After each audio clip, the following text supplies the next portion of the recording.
Hello and welcome to the Sound Lab podcast, interviews unedited. On today's show, interviews from Tony Christie, First Time Flyers, Blue Violet, Blanca, and we throw back to Underground Festival 2016 where we chatted to Willie J Healey. Yeah, that's all on today's podcast. So shall we kick off and have a little chat with Tony Christie as he releases his reimagined brand new album. Tony Christie, how are you? I'm good, yeah. Good, great to hear. So the big news is just a few days ago, you released a new album, a new life. Tell us a bit about the record. It's one I made. I think about two years ago, I went over to Nashville, and that's where I recorded it. We just went out there to do. Well, we booked about 3 weeks in the Nashville recording studios, and we just. It was so. I mean, the musicians were so fantastic. You know, it was just unbelievable that we just kept recording anything we could get our hands on. You know, we said, let's do this, then let's do that, because they were doing it so quickly, so good. We recorded as much as we could there, and it's been absolutely brilliant, really good. Yeah, good. I'm glad. And what was the reason behind doing this album? Because it's not your normal album; it's a reimagined album of your biggest hits. What was the reason behind doing it? Well, just like a new life, you know. I mean, it's called A New Life, and that's what we thought we'd do. All the songs I've been singing and performing from the 60s onwards. There's a couple of songs on there now that I've never recorded, but they've always been part of my act all my life, basically. And then they said, "Why have you never recorded these two songs?" They're there. They're on the last two songs on the album. One is Jezebel, which I've been singing since the 60s. Always one of the big songs that I sang on stage and in the nightclub circuit. And also Mr. Bojangles, which I did because it was Sammy Davis Jr. that did. I heard the original. I thought, that's a great song, and then I changed it to my version, which is again goes down an absolute storm with the audience. Yeah, I can well imagine. And you've released many albums over the years. How did you narrow all those songs down to these select few for this record? Well, it's just the best. We picked the best. Well, first of all, I mean, I re-recorded over in Nashville songs of mine, like I did what I did for Maria Las Vegas, Amarillo, and Avenues and Alleyways, Don't Go Down to Reno, Walk Like a Panther, Drive Safely, Darling, Sweet September, Happy Birthday, Baby, Jezebel, Mr. Bojangles. And the album is, which is out now, by the way, is called A New Life. And it's going down an absolute storm. The reviews I'm getting in papers and in magazines have been unbelievable. Yeah. I can well imagine. And how easy was it to put a new take and a new feel and a new recording on tracks that you've been performing and singing for all these years? It was good because I actually left it to let the musicians do their versions. I said, do what you think, and particularly, I mean, Amarillo is completely different from the original version. I think it's better. It's just, I said, do it how you feel. How do you feel like doing it? And they've turned it into like a gospel. It's now like a gospel ballad. And I think it's better than the original, to be honest with you. That's my personal opinion. Do you wish you'd recorded it this way in the first place? I do. Because obviously it was when you teamed up with Peter Kay for the Comic Relief when you kind of came back into the world of everyone knowing who you were and knowing this song. Do you think Peter Kay would have picked the song up if you'd done the gospel version originally? I don't know. I mean, he always sang it, and that was his on-off music that when he was doing his shows. He used to do that song as his on-off songs, Amarillo. And I mean, we've known each other for like, I don't know, 40, 50 years, 60 years, back from the old days. Yeah, I don't know. Anyway, it's just one of those things that he started using it and decided that asked me to join him. He said, "Do you fancy doing it?" I said, "Yeah, why not?" and it gave it a new life, basically. Mm. Yeah, nice. And what's the plan next for you? Are you hoping to be doing some shows? Is that possible? Oh God, yes, I'm booked. I'm starting a farewell tour, which we were planning to be months, and suddenly people are saying it's farewell tour. All right, and then getting phone calls from around the world, and suddenly there's Australia, New Zealand booking tours. Hmm. So what became a few months is now nearly three, and more than 3 years. So I'm going to be very busy for the next 3 years, which I love it anyway. So Yeah, I can well imagine. Where are you hoping to get to? Where are you hoping to play? everywhere. I mean, Australia and New Zealand. I've been there, been busy there, very big since the early '70s. They've always been very good, big fans of mine. So I'm, doing them, and all over Europe basically. It's because like Germany's always been a big market for me anyway. But Mm. yeah, Germany, Austria, Switzerland, all these places. It's going to be a big, big, big tour. So, and I'm looking forward to it. Yeah, Yeah, Belgium and Holland and all these places. Is there anywhere you've never been to that you want to get to at some point? China. No, I mean I did well in Hong Kong and places like this, but never into it. In China itself, it was Hmm. it was always there as a different country, basically a different world. So Yeah, yeah, no, most definitely. And as you've been around in the industry for many, many years now, is there some advice that you would want to give to new musicians, new singer-songwriters coming into the world of music? Is there some advice that you feel like you could give them? not these days. No, I've no idea. But it's a different world from when I first Mm. made it. It's a completely different world. It's a lot harder now. It's more technical. It's more, they spend a lot of time in studios working on backing and mixing this and doing that and tuning this and like. It's a different, really a different world to me. I'm old school. I go on stage. I sing, and I say, well, if it's not right, I'll sing it again. Hmm. That's the way. Not they don't get you out and start messing about. No, different Have, world. have you tried the new way of kind of recording music, or are you just still going with it the classic way, the way you've always done it? Well, I'm pretty good at doing songs, so I do two or three versions at least, and they're everything live on this new album, a new live. Hmm. It was live. Everything was live, and yeah, it was all the musicians were live. It's basically live. Yeah, no, everybody. We played together in the studio, all stood in the same studio. You know, and I mean, it was incredible. Mm. Some of the musicians I'd never seen before. I was saying, it was in Nashville, and I said to the producer, I said, that guitar player is very good. He's a good player, isn't he? He says, well, he should be. It's Dolly Parton's musical director. I says, and he's playing guitar for me. So it was one of those. That's how great the musicians were in this album, in Mm. this Nashville album. It's really good. And I hope you enjoyed the interview there with Tony Christie as he talks about his brand new reimagined album. Now, we are all over social media at The Sound Lab, yes, on all the socials, and you can also check out the website, thesoundlabuk.co.uk. Now let's press on and play you our next interview from First Time Flyers. Had a chat with these guys earlier this year to talk about their brand new music and more, and this is what they had to say. First Time Flyers, how are you? Hello. Very good, Jim. How are you? Not too bad, not too bad. And we've been playing a new single of yours called Out of Your Mind. Tell us a bit about the single.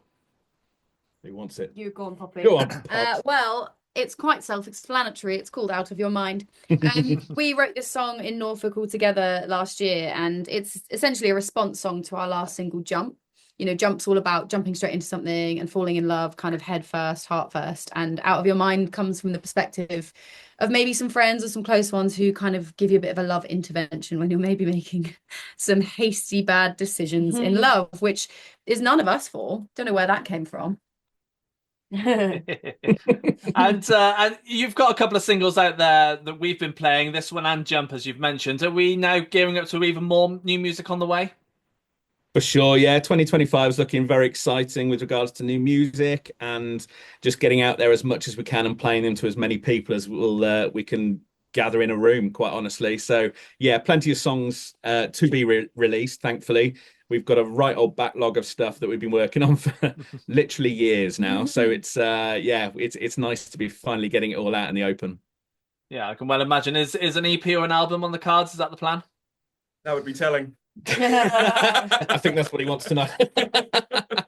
Yeah, we really want to put out a body of work as soon as we can, really. Sort of, I think because before we even announced that we were a band, 2 years ago, we'd sort of done so much stuff behind the scenes that we essentially had an album ready to go before we even launched. Obviously things have changed since then. We've written so much more music and constantly changing as to what we want to put out and what is right for where we're at currently as a band and stuff. So there's certainly a massive body of work there to be put out. We just need to decide on an album out. Surely you'd think so. And the sound you guys have, is that the sound you want to continue with going forward, or is there more scope of things that you want to try to see if work for yourselves? That's a good question. Yeah, I think we're on. We feel like we're on a really consistent kind of soundscape. Effectively, I definitely think we've got more width to come in terms of that kind of stuff. We'd like to. I'm sure we'd like to put out maybe a few more ballads and in the future and that kind of thing. But yeah, we've got some really serious material coming, and we've got some really fun stuff in the pipeline. So it's the sky's the limit, really. Yeah, I can well imagine. The beauty is we do gigs either as full band with other musicians added and stuff, but we also do the more intimate, just the four of us for gigs and stuff. And I think we want to try and reflect that in the music we put out as well. So if there's stuff that, is not folky, but it's that sort of slightly more acoustic vibe, if we can put out something that resonates with an audience in that style, then I think everyone seems to know all the parts of us, I guess, as a band, the fun stuff and the more serious. And I think if we can do that, then I think we'll be happy for sure. Yeah, nice. We'll talk about touring in a little bit, because I want to talk about writing first of all. So for you guys, how do tracks normally start off?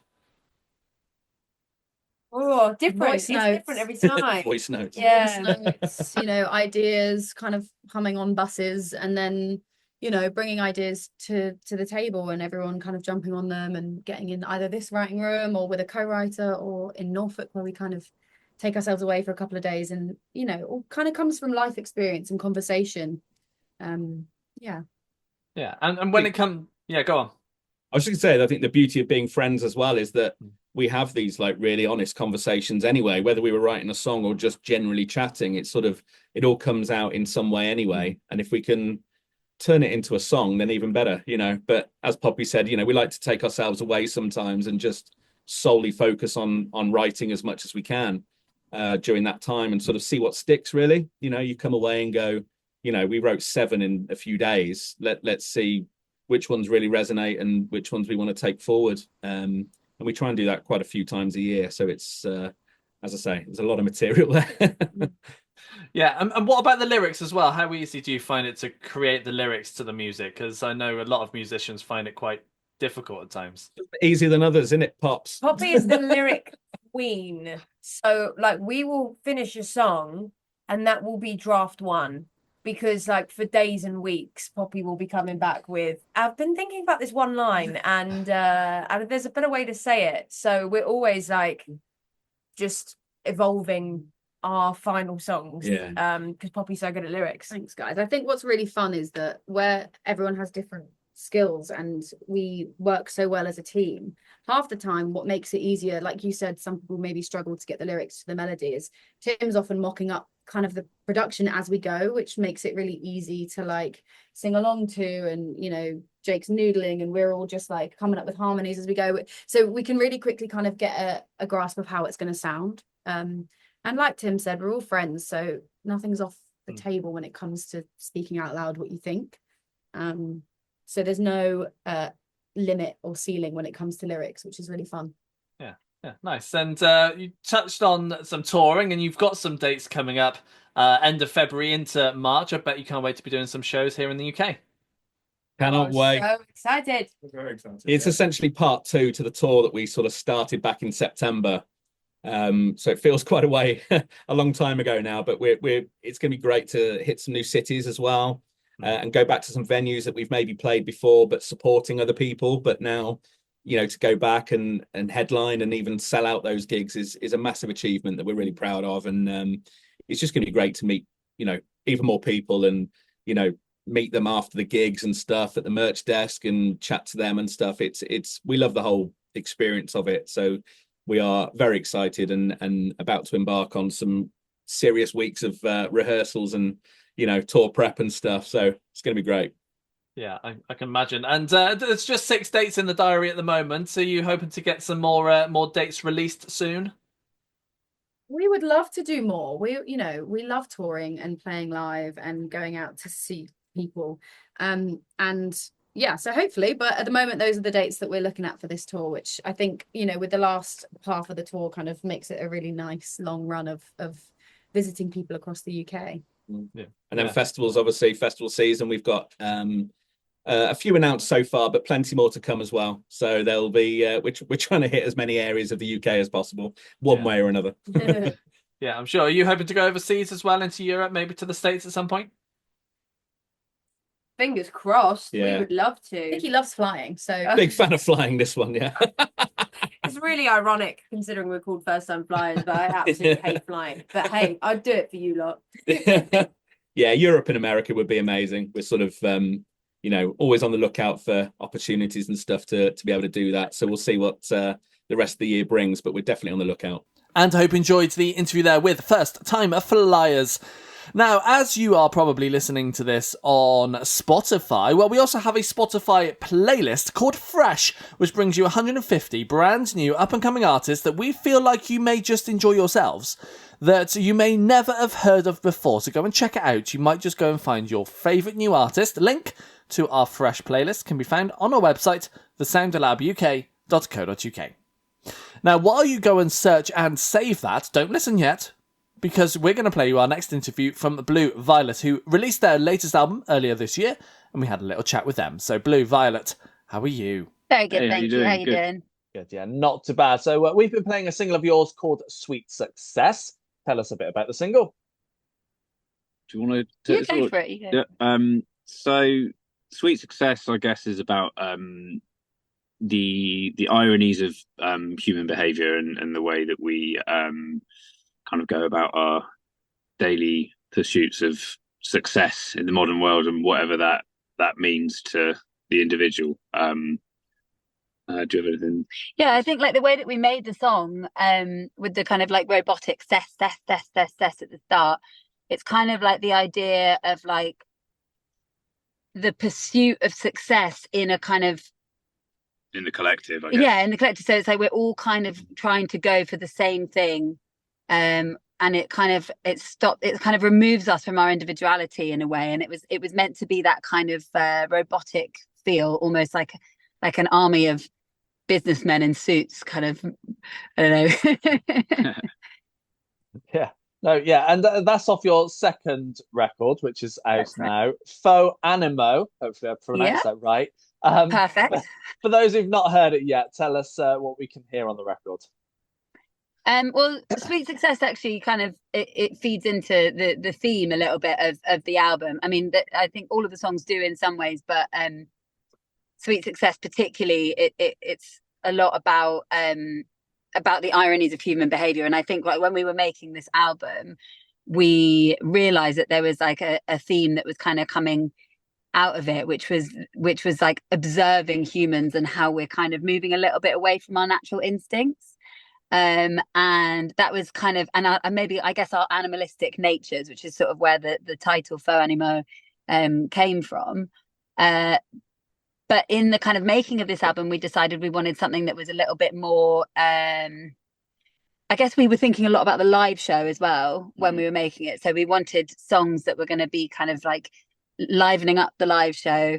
And so we brought in a lot more synth than the previous record, and a kind of like blend of synth and guitar for this one. But it's kind of, it's a bit of, it's still got the kind of like gentler songs. Like The Librarian is a little more slow paced, but I think there's definitely more energy in this album than the last.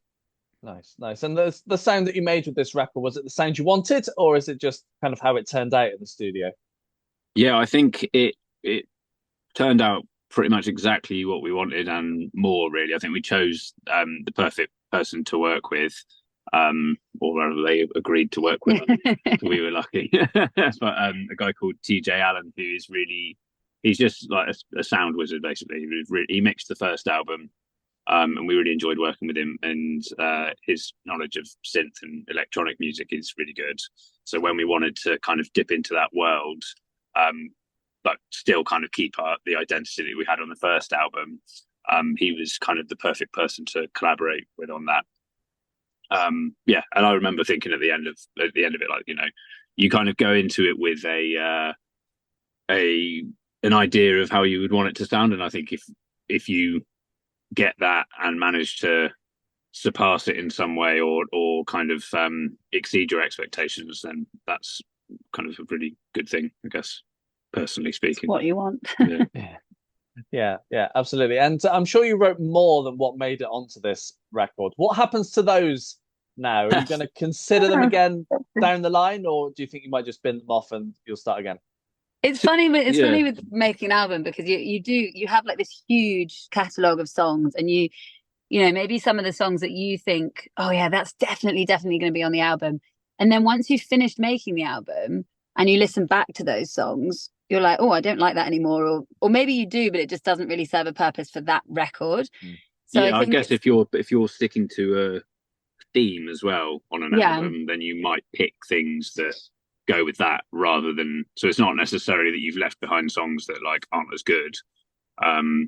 So yeah, we were actually looking at them the other day, some of the kind of B-sides, if you like, and wondering if we maybe want to put some of those out as well for people to hear. Never say never. Yeah, sounds good to me. I like to talk about the writing as well. So for you guys, how do tracks normally start off?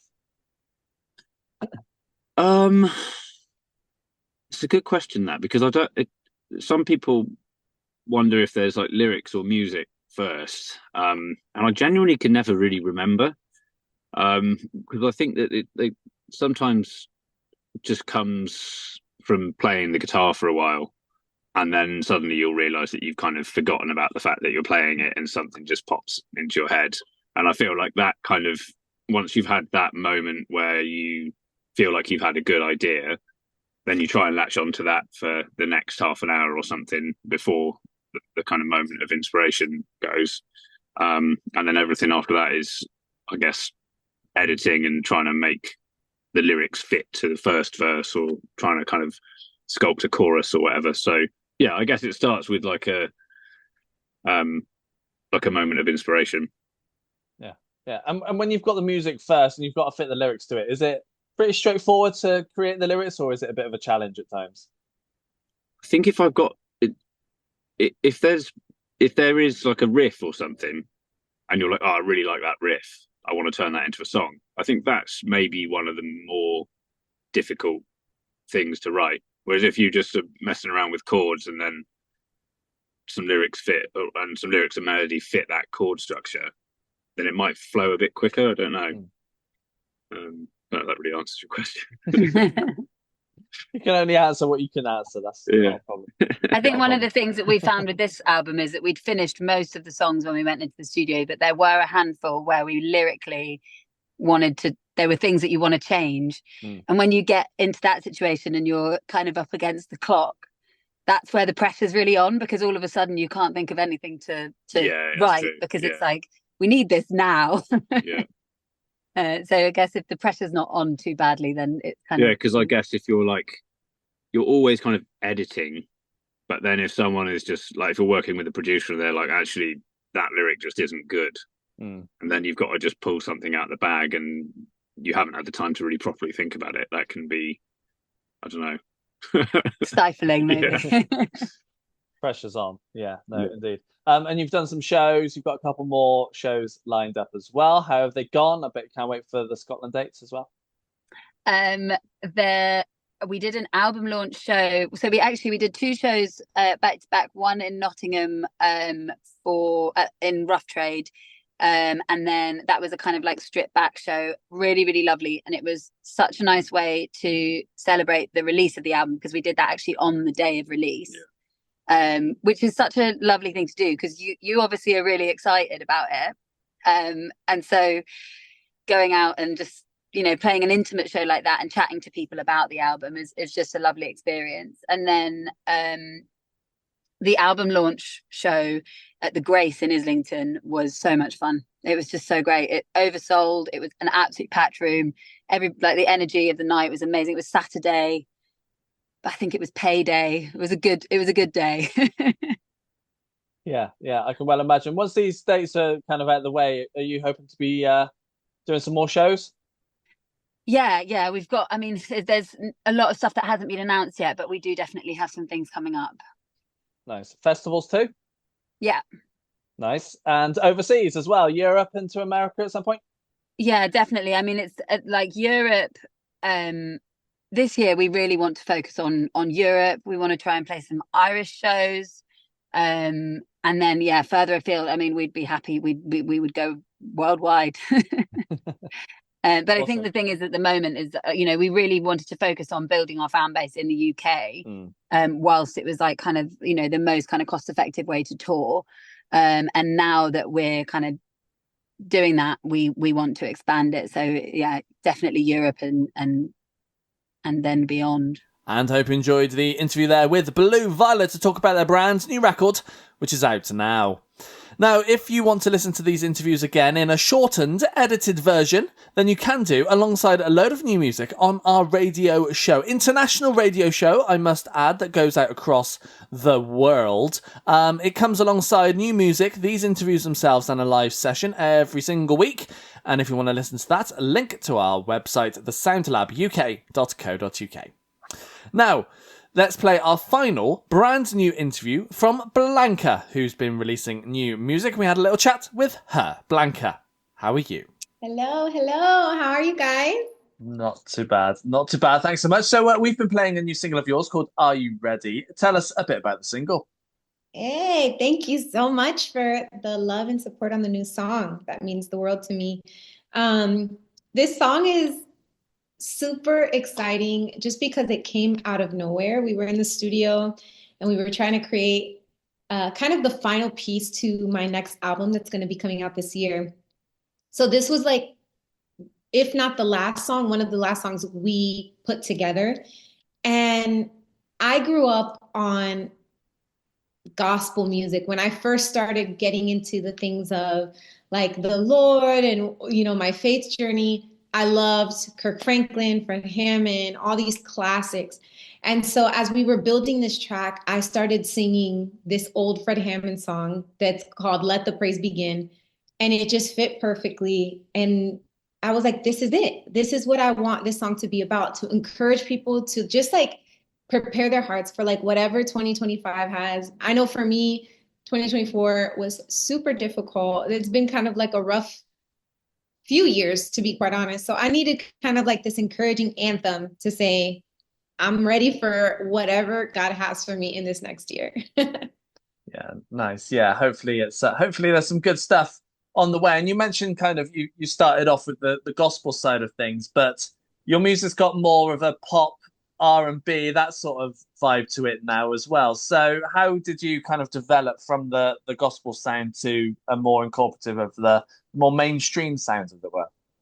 It's so crazy. I feel like my musical journey is all over the place. But like before I started like going to church and listening to gospel music, I loved R&B. Like my inspirations were artists like Brandy and Lauryn Hill and the Fugees. Like they were just artists that I really admired and loved kind of like their flair. So I think one, coming from a Latina household, so I'm from Puerto Rico. So I have these Spanish influences, this Afro Latino sound that I love, but then I get introduced to gospel and I love, R&B. So it was kind of hard in the beginning as an artist to really discover what it is that I wanted to do. But I've tried to just create my own lane and merge all these little pieces. So I love pop music, and you have a flair of R&B, you have some gospel in there, you'll have a mix of Latin stuff. So just all of like who Blanca is that I try to incorporate in my music. Nice, lovely. And you mentioned that it's coming off a new record. You got a new record on the way. How's it sounding, and what can we expect to hear on it? Yes, I am so excited. This album will be out hopefully in the next few months, or by the end of this year, you'll have my new music. And it's just that I think I finally have like tapped in to my sound as an artist, and you can find a little bit of everything I just mentioned. Like my first single off this album was called Worthy. And it was like an Afrobeat style, which takes me back to like my Caribbean flavor and, my Latin roots. But then this is the second single, Are You Ready?, which is more of a gospel R&B flair.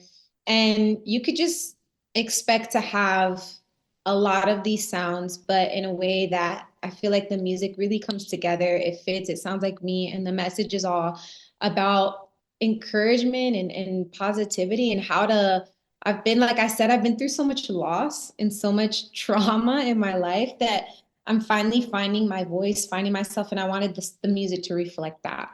Yeah, absolutely. And the sound that you made with this record, is it the sound that you wanted, or is it just how it turned out in the studio? Yeah, I think in a lot of my past albums, if you listen to it, I feel like it sounds a little different of like what's coming out now. And a lot of that is because as I feel like I consider myself like a people pleaser. Like I wanted to please my label. I wanted to please the people around me. I felt a little confused as to what it is that they wanted from me. And I think when I finally stopped trying to make it about everyone else and pleasing everyone else, and really like dove into my heart and what I felt God was putting in there, like this is the music that came out of that place. And so I feel really proud of it. I feel like it is things that I feel represent me well. And I think a pivotal moment, I'll speak on a studio situation that I had. I was in the studio with a producer, and he asked me to show him like what's my favorite song out of my whole repertoire and the music that I've done. Like, what would my favorite song be? And I stuttered. Like I felt so nervous to like what to even show him, because a lot of the songs that I have, even though they're lovely and they mean so much to me, they didn't represent me well. Mm-hmm. And so that was like a pivotal turning point in my career, where I was like, I think I need to start speaking up for the things that I want and the sounds that I want on my album. And so this next album really reflects that. Good. And I'm sure you wrote more than what made it onto this record. What happens to those now? Do you consider them again next time round, or do you think you'll kind of bin them off and start again? What was that? I'm sure you wrote more than what made it onto this record. What happens to those tracks now? Yeah.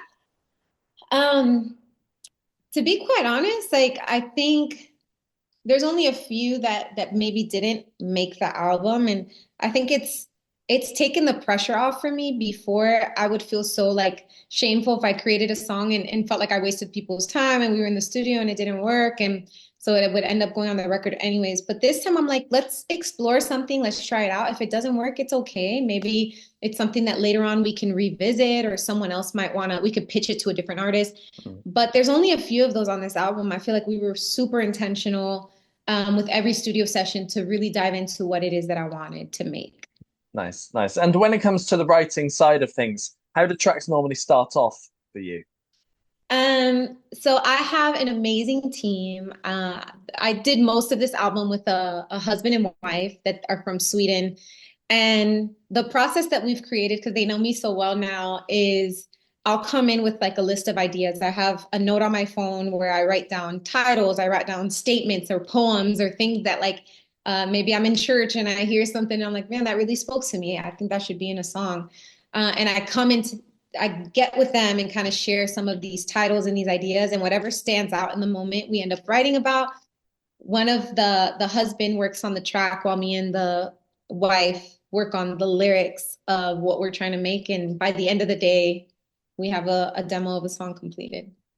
Good. And people want to see you doing some live shows. What's your plan? Because I don't think there's anything on your website just yet. So. No, I've been so hyper focused. Like there's so many things that I'm doing. I really wanted to finish that album. I've never done a Christmas album, so I just spent the top of the year still in the studio trying to write a Christmas album that I hope to tour this Christmas.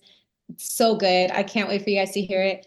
And so now we're opening up the availability for me to go on the road. I have some shows already in the works and hopefully a tour this fall. So definitely the truth of the matter is I need to make it out abroad here. You know what I'm saying, Jam? Like I need to get out of the US and go over to the UK as well. So hopefully that's something that can happen. Yeah, absolutely. Is there anywhere else on your kind of bucket list that you want to get to and play? Oh man, Brazil is another one on the bucket list. I get so much love from them, and I've had like some of my most faithful fans that have followed my journey since like Group 1 Crew days, which was how I started in the industry. And they're from Brazil, so that would be super cool to be able to go over there. And hope you enjoyed the interview there with Blanca. Now, this is the part of the show where we like to throw back in time to an interview we did many years ago. Well, back in 2016, we went to Underground Festival in Gloucester, UK, to chat to a number of artists, including Willie J Healey. He's been making waves ever since then, and we had a little chat with him as he's just starting his career. Willie J Healey. You've just come off stage at Underground Festival. How was it? It was wicked. Yeah? Yeah, it was. It was really cool. You had some dancing around the front as well, I noticed. We had some dancers. Had a bit of everything. Yeah. We had some leavers. Yes. A few people left. That's always a good sign in my eyes. Yeah. Split the crowd. Yeah. Yes. Yeah. I left and then came back. Then left, then came back. I don't know what that means. So is that good or bad? I wonder how he's sounding during this track before heading somewhere else. That's kind of like playlisting. Yeah. Live playlisting. I think so. It's a good way to do it. And then I caught your last track, then wandered off, and then came back again. Did you like it? Yeah. You can be honest. Yeah, no, I did. Your last track, which you said that could be in the frame soon. Will be. I started listening to it. I was like, ooh. And then after the first 3 lines, it changed, didn't it? After 3 lines, was it? And then I was like, actually, no, this is good. Yeah, it really opens out. Yeah, that's a good way to describe it. Yeah, but no, it was good. I enjoyed it. I'm glad you enjoyed it. Thank you. So yeah, what's been going on with yourself? With yourselves? Well, I've been mostly recording, so I'm kind of getting an album together. Yeah. At home, we've been doing a bit of this, a bit of that, but we've been doing a few sessions. Yeah. And we just got a few gigs coming up now. Excellent. So tell us what is coming up for you? What gigs? Yeah. We're doing like a little support with the Magic Gang. Yeah. I think it's pretty small, like three dates. Yep. So it goes Magic Gang, Nottingham, London, and not quite sure, Oxford, which is where I'm from. Yeah. Okay. So I should have remembered that one. You should. Yeah, and then we've got a few house parties that we're going to play. That's it. Just a few gigs, dotted around. Yeah. Yeah. So you releasing any music at the moment? Yeah, so we released a single recently. Yeah. I think that one was, well, not that recently, but it was called Pipe Dreams. Okay. And we got another one ready to go. Yeah. So just trying to get a music video together. Okay. For that one now. Do you need someone to star in this music video? Okay. Is that it? Me. You've got a good face for it. Thank you. And by the sounds of it, you've got good legs. Yes. Yeah. So possibly I might have to take you. Well, I'm sure my manager's got your details. Yeah, he does. Yeah, just send them an email. Well, let's get this going. Yeah, I think so. Yeah. Any ideas for what this video is going to entail? I wouldn't want to say. But I'm thinking my one hint is going to be dog. Okay. That's it. Okay, I'm gonna think clean and walking a dog rather than anything else. Well, I mean, what? How can you get something bad out of that word? You never know. I didn't say dog in. No. I don't know. I don't. I've fallen into this, haven't I? I've walked straight into this. You put yourself in. I did, in and I spot. Bit awkward now. Happens. Yeah. Anyway. Any plans on when this album could be released? It's going to be next year. Yeah. Definitely. Yeah. That's all I know. That's all you know. Yeah. It's sooner rather than later, or if it's down to me. Yeah. As soon as possible. Yeah. But these things tend to drag out. I've heard from these bands before. Yeah. Yeah. So it'll be sometime next year, I hope. Mm-hmm. It's going to be ready soon, so it'll be in the hands of the music gods. Yeah. And then I just have to move on to another one. Yes. Yeah. So are you constantly writing? Yeah, I am. Mm-hmm. I just write as much as I can. Yeah. I try not to stop. So Because some just stop, don't they? I didn't get that. It's quite scary. They stop, tour, and then go, let's write some music. They must be on serious tours. Yeah. We've only ever done short ones, so I guess it's easier for me, but possibly. I mean, maybe when you're somewhere in America, you don't want to write. No. You just want a burger. No. Yeah. And a beer. Burger and beer. Yeah. That sounds like the life, doesn't it? Traveling state to state in America just with a burger and a beer. Never have to write again. No. You're a success. You're done when you get to that stage. Yes, yeah. Is that your aspiration? Burger, beer, US tour. Burger, yeah, definitely burger. Maybe not the beer thing. Yeah. Burger, beer, tour, maybe. Burger and beer is fine. That'll do. Yeah. Funded burger and beer is good. That's how you can get paid. Just get paid in burgers and beer. It's a slippery slope. That's for sure. just your sets will just get slowly less enthusiastic as your tour goes on. Like slowly get less and less members because I'll be getting so big. Yeah. That the stage will be occupied. You could see a contrast, not just in the music, but in looks too. Yeah. It'd be quite a good experiment. Yeah. I think you should do this now. I think maybe someone should. I don't know if I'm the guy yet. Okay. But I'll put the feeders out. If you come to a gig in like a year's time, I'm heavily overweight, then you know I've done it. Yeah, and it's all thanks to me. And it's all thanks to you. Yeah. I'm looking forward to seeing you 3 times the size as you are now in a year's time. Sight. Yes, yeah. Be great to see. Well, in a way. You not great to see, but yeah. I'd love to see you on your last legs. This interview is very is amazing, I think. I love it. I don't want it to end. No, it's great. We're just talking. I wish it didn't run so late, so we could just keep going. We could have just kept going. Yes, but unfortunately you did, and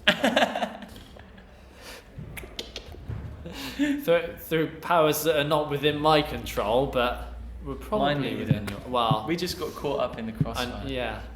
Yeah. I saw you stood on stage for a good quarter of an hour, just twiddling thumbs. I was waiting. Yeah. You know, you got to get that sound check waiting right. for the go. Waiting for that poor soundman to try and balance all 10 amps. Yeah, do their job right. Yeah, you thought they'd know how to do it. He did do a good job, to be fair. Yeah. There was a lot on he had a lot on. But sometimes it happens. Wow. If people wanted to find out more about you or your music, get hold of the album that came out last year. Yes. See, nice. Did my research. Nice research. How can they go and do that? You could go to the online internet web. Yes. And you could search Willie J Healey, and you'd find it. Or you could also, if you wanted a more specific search. Direct route. You could go over to Spotify. Okay. And search Willie J Healey, and you'd find it. Or you could go to SoundCloud, Facebook. I've got an Instagram account. I don't have Snapchat, but I'll get it if it's in demand. Well, I think you should get Snapchat. If you follow me, I'll follow you. I'll follow you on Snapchat. How does it work with Snapchat? You don't. It's not really following. Just add friends, I think. I'll be your friend if you'll be mine. Okay.